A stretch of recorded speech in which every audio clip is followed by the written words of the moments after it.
ఒకటో అధ్యాయము నుంచి 2వ అధ్యాయము 10వ వచనం వరకు, 1:1 నుండి 2వ అధ్యాయము 10వ వచనం వరకు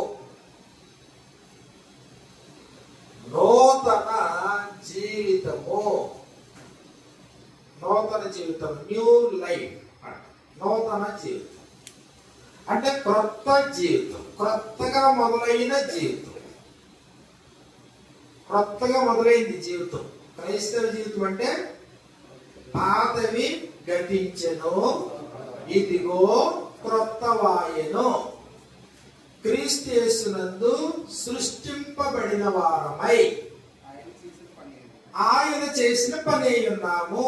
అంటే నూతన సృష్టి, పునర్జన్మ, క్రొత్త జన్మ, క్రొత్త జీవితము. ఆ తర్వాత 2వ అధ్యాయం 11వ వచనం నుండి 2వ అధ్యాయం 11 నుంచి 3వ అధ్యాయము 21 వరకు, 2వ అధ్యాయము 11 నుండి 3వ అధ్యాయము 21వ వచనం వరకు నూతన సమాజము, నూతన సమాజము. ఈ సమాజం పాత సమాజం గురించి చెప్పాడు, ఇది నూతన సమాజము. నూతన సమాజంలో భేదాభిప్రాయాలు లేని సమాజము, మధ్యలో ఉన్నటువంటి గోడ పడగొట్టబడి ఉభయులు ఏకమైనటువంటి సమాజము, దేవుని ఇంటి వలె కట్టబడే సమాజము, దేవుని యొక్క ఇంటి వలె కట్టబడే సమాజము, అలాగే పరిశుద్ధమైనటువంటి దేవాలయముగా వృద్ధి పొందేటువంటి సమాజము. ఆ సమాజం ద్వారా తండ్రి అయిన దేవునికి క్రీస్తు యేసు మూలముగా ఆ సమాజం నుండి తరతరములకు సదాకాలము దేవునికి మహిమ కలిగే సమాజం అది. ఆ నూతనమైనటువంటి సమాజం ఎలాంటిదో 3వ అధ్యాయం వరకు చెప్పాడు. ఆ తర్వాత 4వ అధ్యాయము 1 నుండి 4వ అధ్యాయము 1 నుండి 5వ అధ్యాయము 22వ వచనం వరకు, 5వ అధ్యాయము 21వ వచనం వరకు, 5:21 వరకు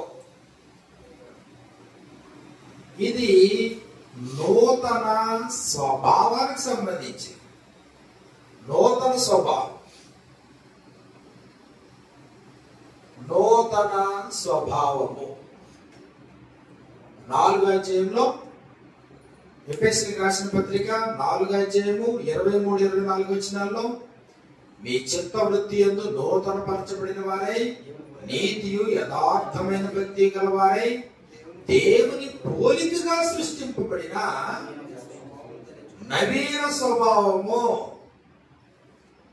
నూతన జీవితాన్ని ఆరంభించిన వారు నూతన సమాజముగా నూతన స్వభావం కలిగి బ్రతకాలి.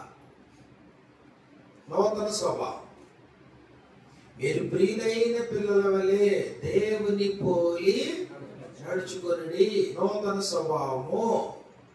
మీరు ఒకరికొకరు అవయవములమై ఉన్నారు గనుక మీలో ప్రతివాడు తన పొరుగు వారితో సత్యమే మాట్లాడవలెను.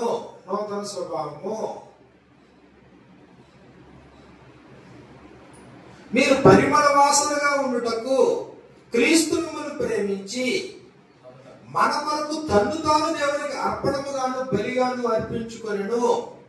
అలాగనే మీరును ప్రేమ కలిగి క్రీస్తు లాంటి ప్రేమ కలిగి మీరు నడుచుకోండి. నూతన స్వభావము. కాబట్టి అట్టి వారితో మీరు పాలివారై ఉండొద్దు. నూతన స్వభావము. వెలుగు సంబంధుల వలె బ్రతకండి. నూతన స్వభావము. ఆ తర్వాత 5వ అధ్యాయము 22వ వచనం నుండి 5వ అధ్యాయము 22వ వచనం నుండి 6వ అధ్యాయము 9వ వచనం వరకు 6-9 వరకు 6, 9 లేకపోతే 6 అధ్యాయము చివరి వరకు. ఇది నూతన సంబంధాలు, నూతన సంబంధములు, న్యూ రిలేషన్స్, నూతన సంబంధాలు. అంటే పాత సంబంధాలు వేరు, పాత స్వభావం వేరు, పాత జీవితం వేరు, పాత సమాజం వేరు. ఇప్పుడు దీనన్నిటికీ వ్యతిరేకంగా చూశారనుకోండి, ఇది నూతన జీవితం అంటే దీని వ్యతిరేకత ఏంటి? ప్రాచీన జీవితం. ప్రాచీన జీవితం ఏంటి? ప్రాచీన జీవితం చచ్చిన స్థితి. ప్రాచీన జీవితం అపరాధముల చేత, పాపముల చేత చచ్చాం, అది ప్రాచీన జీవితం. కాబట్టి 3వ వచనంలో, 2వ అధ్యాయం 3వ వచనంలో స్వభావ సిద్ధముగా దైవోగ్రతకు పాత్రలమై ఉన్నాం. పాత జీవితం అది, దేవుని ఉగ్రత కిందకు వచ్చాం. 2వ వచనంలో ఎఫెసీ 2:2 మరియు మీరు వాటిని చేయొచ్చు, వాయుమండల సంబంధమైన అధిపతి అనగా అవిధేయులైన వారిని ఇప్పుడు ప్రేరేపించి శక్తికి అధిపతిని అనుసరించి ఈ ప్రపంచ ధర్మం చొప్పున. అంటే పాత జీవితం ఇది.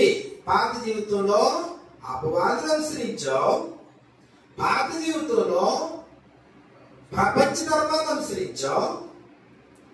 ఆ తర్వాత మాటలు ఏం చెప్పాడంటే, శరీరం యొక్కయు మనసు యొక్కయు కోరికలు నెరవేర్చుకొనొచ్చు, మన శరీరాశను అనుసరించి ప్రవర్తించుచు కడమ వారి వలె స్వభావ సిద్ధముగా దైవోగ్రతకు పాత్రులమై ఉంటిమి. అంటే పాత జీవితం. ప్రాచీన జీవితం ఏంటి? ప్రాచీన జీవితంలో ఒకటే అపరాధములు, పాపములు చేసి బ్రతకడం. దీనివల్ల ఏ స్థితిలో ఉందో? చచ్చిన స్థితి. ఎలా ఏర్పడింది ఇది? అపవాదిని అనుసరించి జీవించటం, అపవాదిని అనుసరించి జీవించటం. ఇంకేం చేసావు? ప్రపంచ ధర్మాన్ని అనుసరించి జీవించావు, ప్రపంచ ధర్మమును అనుసరించి బ్రతుకో. ఇంకేం చేసావు? శరీరం యొక్కయు మనస్సు యొక్కయు కోరికలు నెరవేర్చుకోవడమే నీ జీవితం. ఇంకేం చేసావు? శరీరాశలను అనుసరించి ప్రవర్తించావు. ఇంకేం చేసావు? దైవోగ్రతకు పాత్రుడుగా. ఇది ప్రాచీన జీవితం. ఇప్పుడు లోకం అంతా, ఈ ప్రాచీన జీవితంలో ఉన్న ఈ లోకం అంతా ఆ స్థితి నుంచి నవీన జీవితంలోకి రావాలి, కొత్త జీవితంలోకి రావాలి.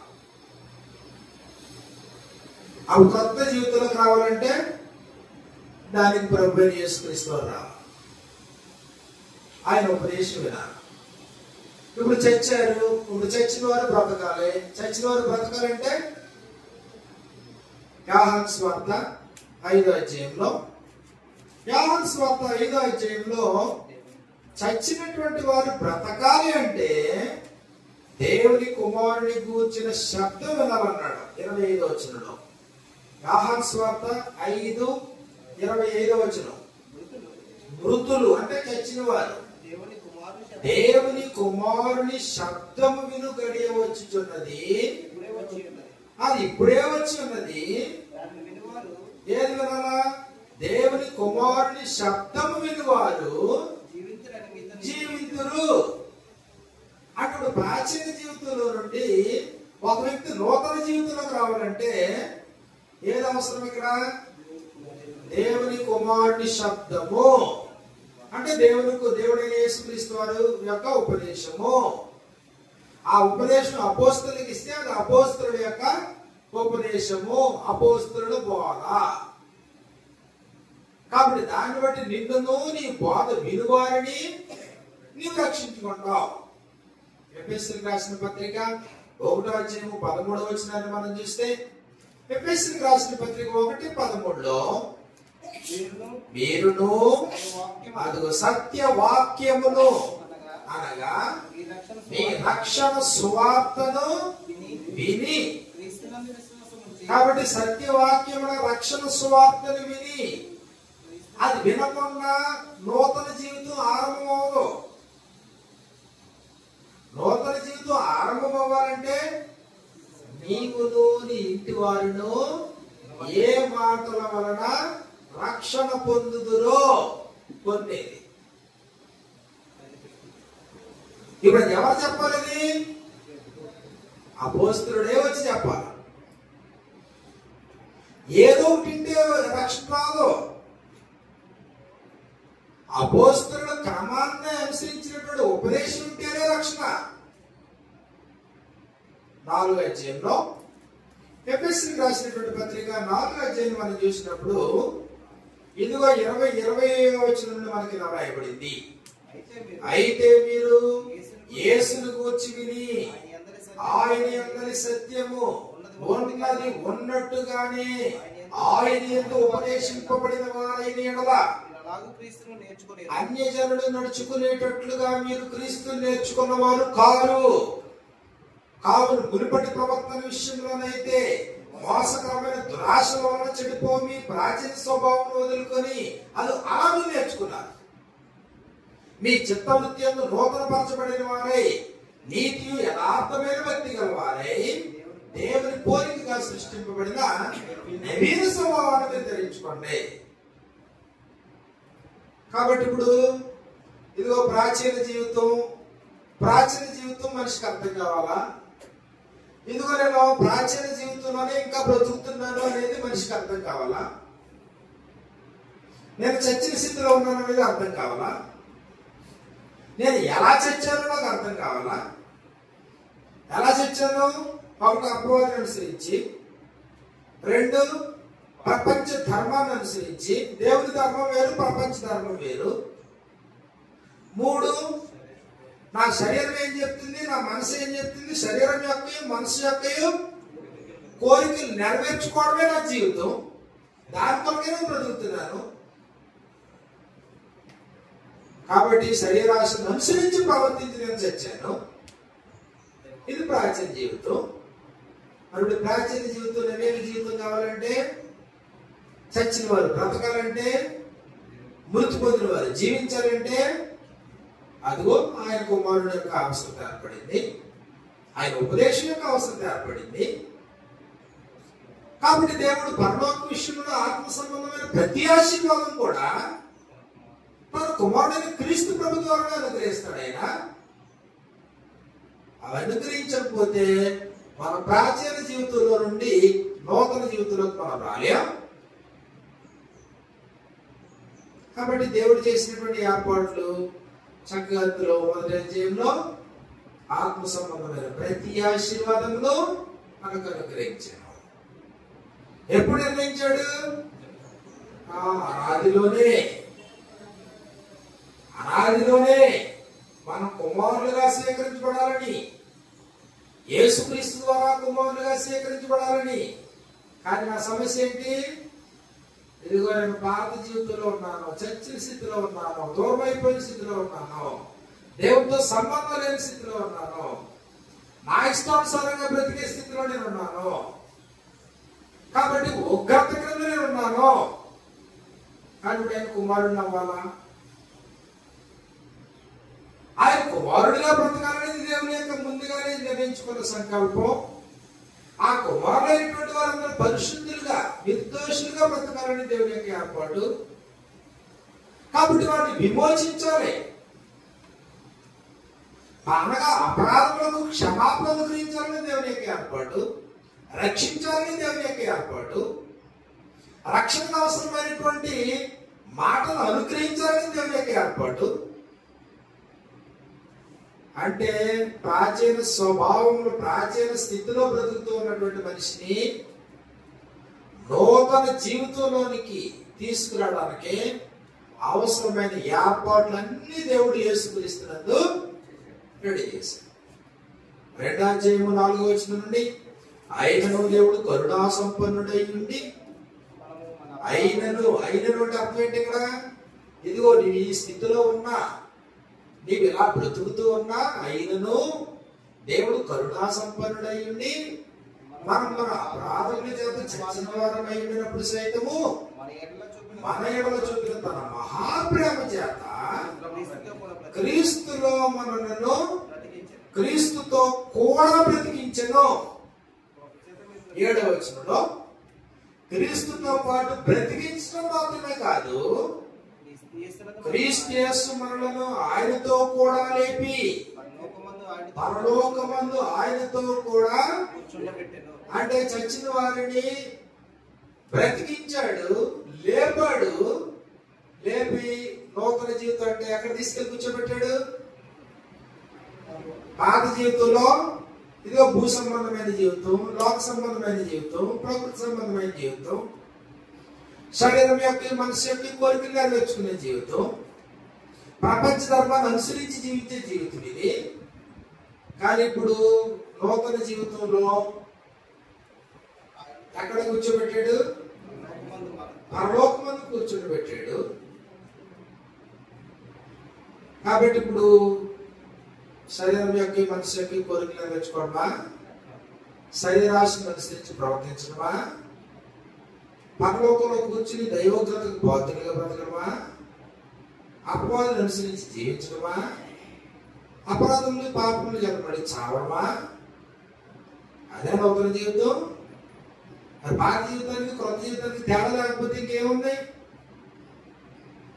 కాబట్టి అక్కడ ఈ ప్రపంచ ధర్మమును అన్నాడు కదా, ప్రపంచ ధర్మము చొప్పున. ఇప్పుడు పరలోకంలో కూర్చున్నావు, మళ్ళీ నువ్వు ఏ ధర్మాన్ని అనుసరించాలా?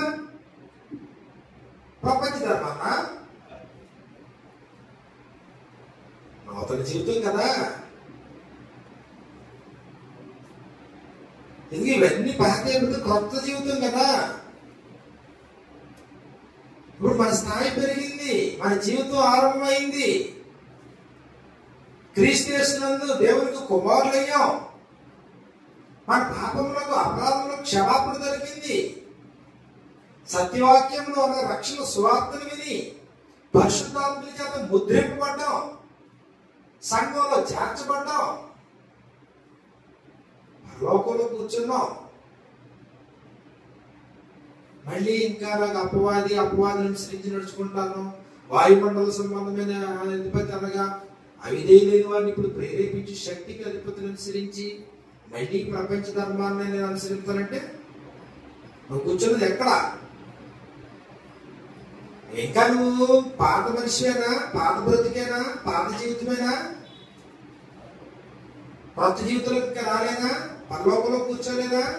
క్రీస్తు ప్రభుత్వ పాటు లేపబడలేదా?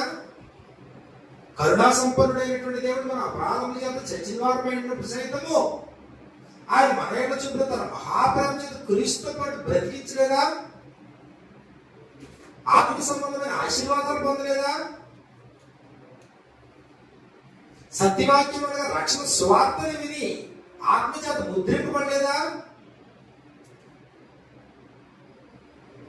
ఎఫెసీయులకి ఎంత ఉన్నత స్థాయిలో ఆయన సంకల్పం తెలియజేశాడు చూడండి.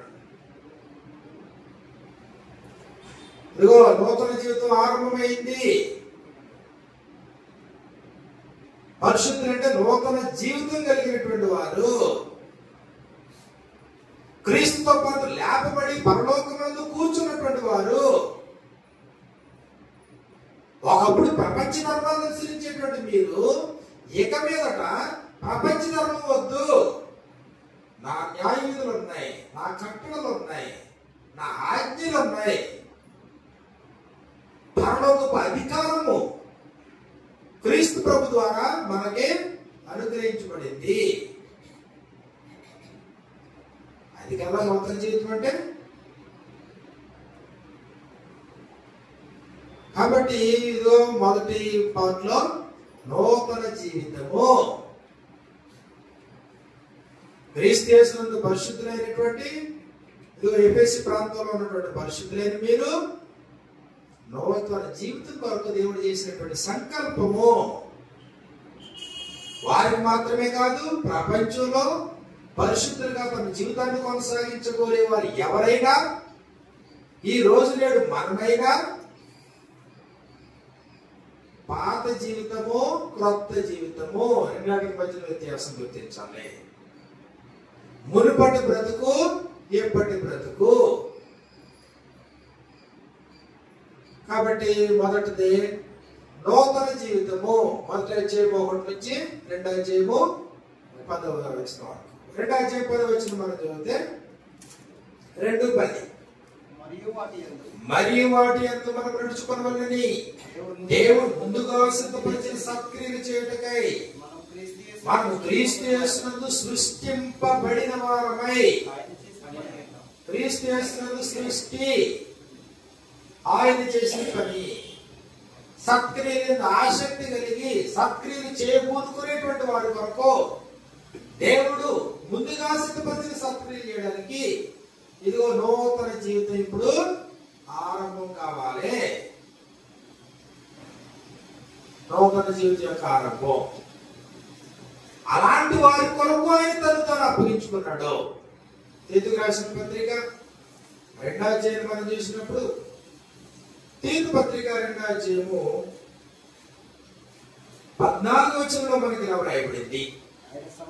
ఆయన సమస్తమైన దుర్నీతులను మనల్ని విమోచించి సత్క్రియలను ఆసక్తి గల ప్రజలను తన కోసం పవిత్రపరుచుకొని తన సొత్తుగా చేసుకున్నట్టుకు తను తానే మన కొరకు అప్పగించుకునేను. కాబట్టి నూతన జీవితం ఆరంభమైంది.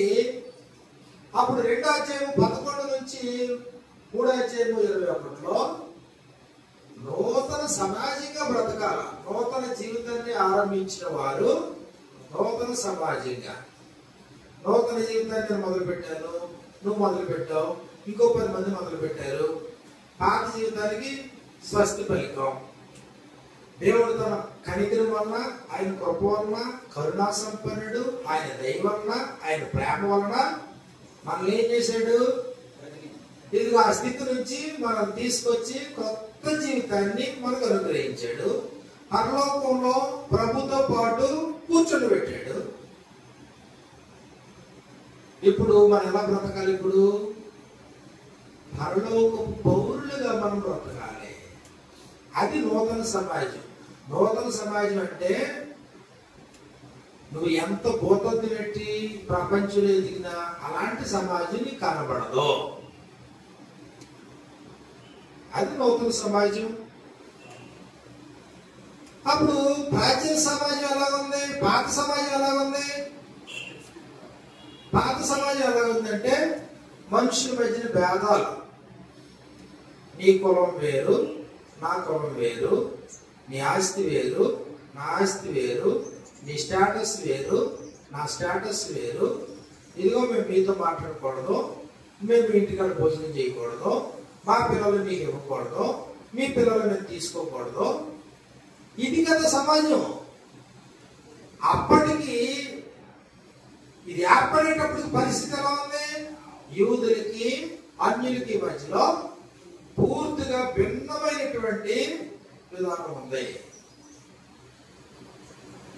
అవసరమైతే చావనైనా చేస్తారు కానీ సమరయుల దగ్గర నీళ్లు అడగరు యూదులు. అది పరిస్థితి. అప్పటికి ఏమన్నది స్త్రీ? సమరయ స్త్రీ అన్నది, యూదుడు అయిన నీవు సమరయ స్త్రీనైన నన్ను దాహం నిమ్మని ఎలా అడుగుతున్నావు? అడగకూడదు కదా. చావను సావా నువ్వు అడగకూడదు. సాంగత్యం చేయరు కదా. కొర్నేలి అన్యుడైనటువంటి కొర్నేలి ఇంటికి పేతురు వెళ్ళినప్పుడు పేతురు ఏమన్నాడు? అమ్మా అంత మంచి మాట చెప్పలేదు. లోపలికి వెళ్ళారు. ఇద్దరు లోపలికి వెళ్ళిన తర్వాత ఆయన పాదాల మీద పడ్డాడు. నేను కూడా నీలాంటి నరుణ్ణే అని చెప్పిన తర్వాత 28వ వచనంలో అతనితో మాట్లాడుచు లోపలికి వచ్చి అనేకులు కూడి ఉండటం చూచెను. అప్పుడు అతడు అన్యజాతి వారితో సహవాసం చేయుటైనను అట్టి వారిని ముట్టుకొనుటైనను. అప్పుడు ఉండే పరిస్థితి అది. అప్పుడు ఉండే పరిస్థితి అది. సమాజంలో ఏకాభిప్రాయం లేదు, అందరూ మనుషులమైనటువంటి ఆలోచన లేదు. కాబట్టి ధర్మశాస్త్రాన్ని బట్టి ధర్మశాస్త్రం కలిగిన వారందరూ ఒక కేడర్ అయితే, ధర్మశాస్త్రం లేని వాళ్ళందరూ మరొక కేడరు. ధర్మశాస్త్రం కలిగినటువంటి యూదులందరూ సున్నతి సంబంధులైతే, ధర్మశాస్త్రం లేనటువంటి వారు, సున్నతి లేనటువంటి వారు వేరు వేరు. కాబట్టి వారింటికి మీరేవడం కానీ, వీరింటికి వారు రావడం కానీ, వారికి వీరి బంధువులు అవడం కానీ, వారి పిల్లలు వీళ్ళ చేసుకోవడం కానీ, వీళ్ళ పిల్లలు వాళ్ళ చేసుకోవడం కానీ, వాళ్ళతో వీళ్ళ సామాసం చేయడం కానీ, వీళ్ళ నీళ్లు వాళ్ళ తాగడం కానీ, వాళ్ళ భోజనం వీళ్ళ తినడం కానీ ఇది లేదు.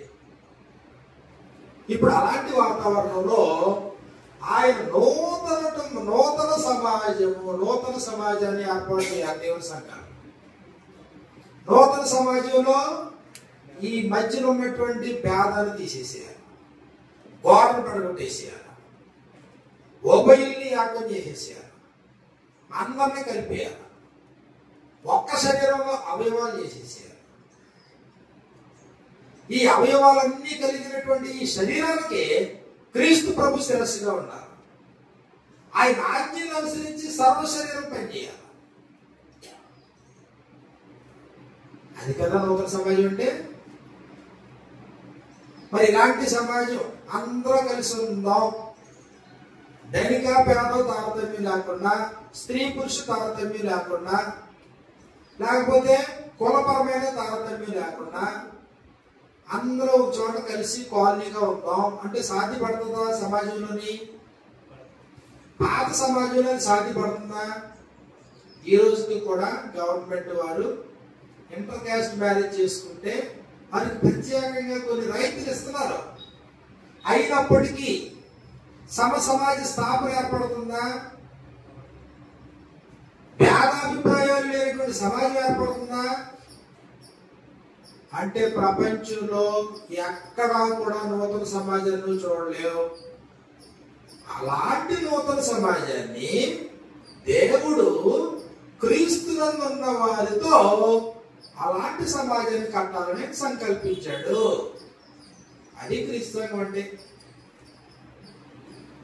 క్రీస్తు సంఘం అంటే మా మధ్యన భేదాలు లేవు అని తెలియజేయాలి.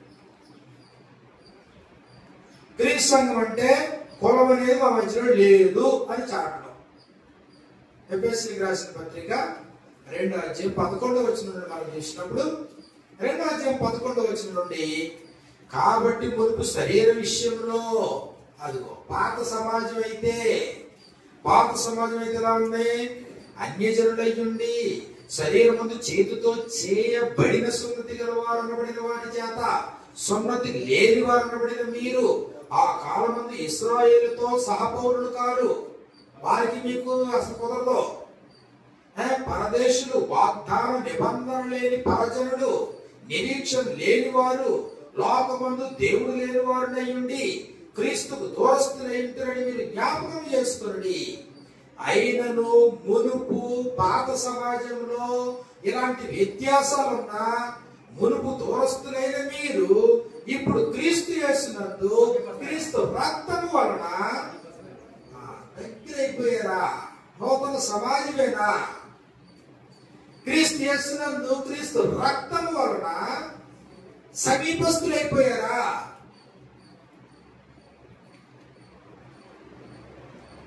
ఎంతవరకు సమీపస్తులయ్యో? కేవలం పలకరింపుల వరకైనా? పెళ్లిళ్ళు చేసుకునేంత వరకునా? ఈ జాడ్యం పోవట్లేదు కదా. పలకరించుకోవడం వరకు బ్రదర్ గారు, సిస్టర్ గారు, లేదా అన్నయ్య, తమ్ముడు, అక్క అని పిలుచుకోవడం వరకు. ఒక టైం వస్తుంది, ఆ టైం వస్తే నువ్వు బయటే.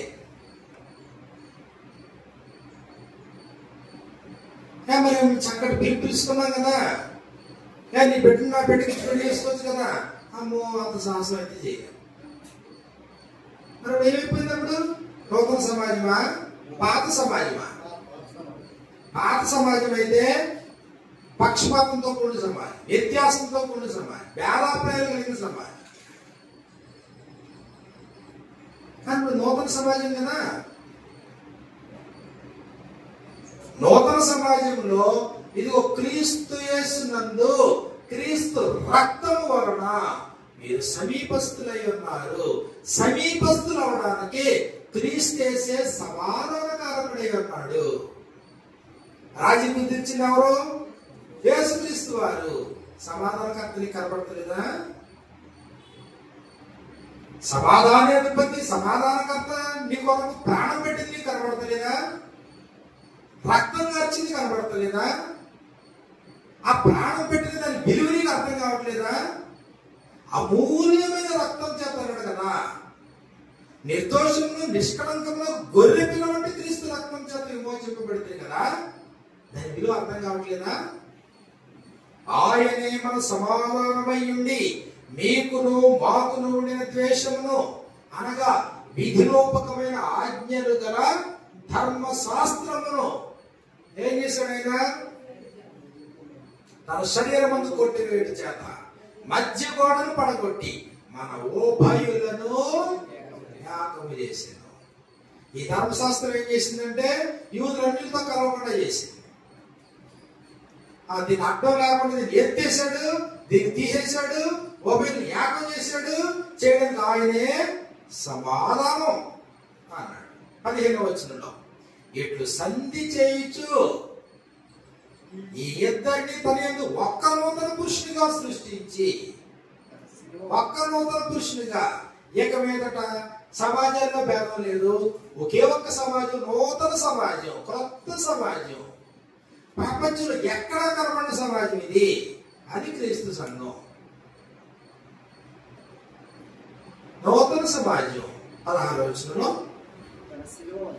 తన శిలువ వల్ల ద్వేషం సంహరించి దాని ద్వారా వీరిద్దరిని ఏక శరీరముగా చేసి దేవునితో సమాధానపరచవలనని ఎలాగూ చేసిన కనుక ఆయనే మనకు సమాధానకారకుడై ఉన్నాడు.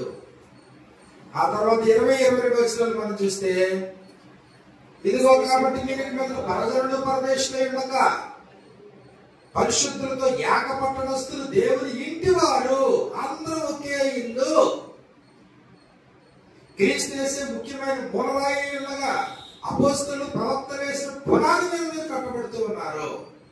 ప్రతి కట్టడం ఆయనలో చక్కగా అమర్చబడి ప్రభువునందు పరిశుద్ధమైన దేవాలయం ఒకటకు వృద్ధి పొందుతున్నది. ఆయనలో మీరు కూడా ఆత్మ మూలముగా దేవునికి నివాస స్థలమై ఉండుటకు.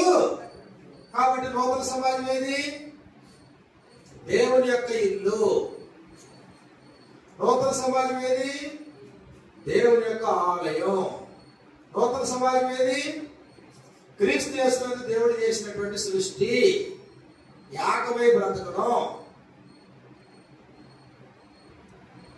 కాబట్టి 3వ అధ్యాయంలో కూడా దాని గురించి మాట్లాడుతూ ఇది లాస్ట్ కు వచ్చేటప్పటికి 20-21 వచనాల్లో ఈ నూతన సమాజం ఏదైతే ఉందో, ఈ నూతన సమాజం ద్వారా మనలో కార్యసాధకమైన తన శక్తి చొప్పున మనం అడుగు వాటన్నిటికంటేనూ ఊహించు వాటన్నిటికంటేనూ అత్యధికముగా చేయ శక్తి గల దేవునికి క్రీస్తు యేసు మూలముగా సంఘములో, సంఘం అంటే నూతన సమాజంలో క్రీస్తు యేసు మూలముగా దేవునికి నూతన సమాజంలో తరతరములు సదాకాలము మహిమ వస్తుందా? వేదాలతో కూడిన సమాజం నుంచి దేవుడికి మహిమ వస్తుందా? వేదాలతో కూడిన సమాజం నుంచి రాదు.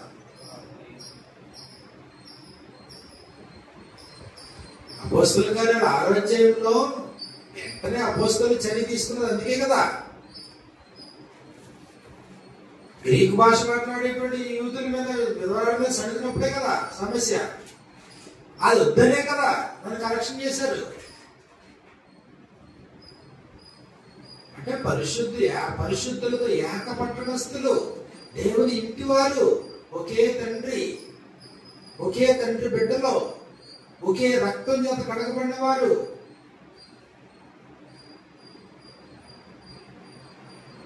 అలాంటి స్వార్థ చేత నూతన సమాజాన్ని పెట్టారు.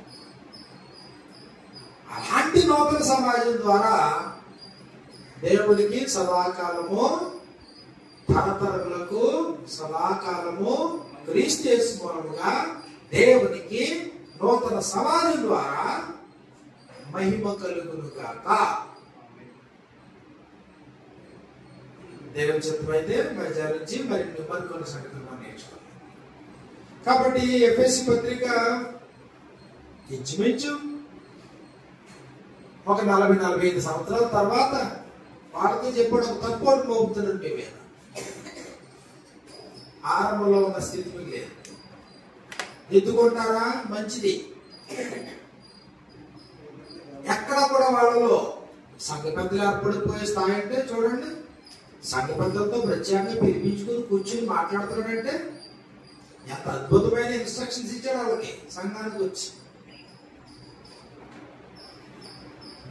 కానీ ప్రారంభంలో ఉన్నది గ్రాడ్యువల్ ఏమైపోయింది? చెప్పడైనా ఇదేదో చిన్న తప్పే అనుకుంటారేమో. మీరు మారు మనసు పొందితే సరే, లేకపోతే దీపస్తంభం దాని చోట్లు లేకపోయినా చేస్తున్నాడు. కాబట్టి నేను మనం బ్రతుకుతున్నాం ప్రభు సంఘంలో, నూతన సమాజంగా బ్రతుకుతున్నామా ప్రశ్నించుకోవాలి. నూతన జీవితమైనా ప్రశ్నించుకోవాలి.